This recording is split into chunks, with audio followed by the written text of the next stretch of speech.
Today we're going to be comparing these two Olanly bathroom rugs. We're going to be doing a water test to see which one absorbs the most amount of water, and we will also be taking some measurements of them to make sure that they're the same exact size. These should both be 30 by 20 carpets. But before we do any of the testing, let's go ahead and give you guys a closer look at each of them. So we have two very different textures here. This is my favorite texture so far for carpets in the bathroom, just because I feel like you could easily shake the debris out of them. This carpet is much more fine, so it's super soft to the touch, but I feel like it might trap debris in it a little easier. So on the back of both of them, we have this really grippy material.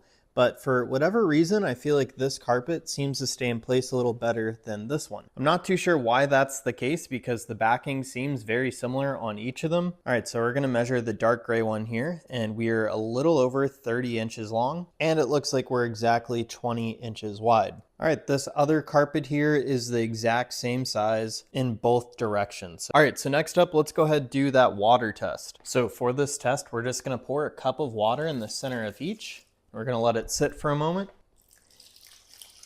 Then after we let this sit for another 30 seconds or so, we're gonna lift both of these up and see if there's any water left over on the ground. All right, so before we lift these up, I will say it seems like the water spread more on this carpet than the spread on this carpet. It seems like this may have absorbed the water a little better, and it does look like there's a little bit of water under the mat, but all of these sides are dry, so it should eventually absorb all that water and probably dry up in a day or so since it was so much water. All right, now let's see if this carpet has water underneath it, and it looks like there's much less water under this one. It's also heavier because it seems like it absorbed a lot more of the water, where some of the water on this one went to the bottom. So they each probably have their strong suits. I would say this one's gonna be easier to clean, but this one's probably gonna be the most absorbent of the two. So anyways, that's my really quick comparison of these two bathroom carpets.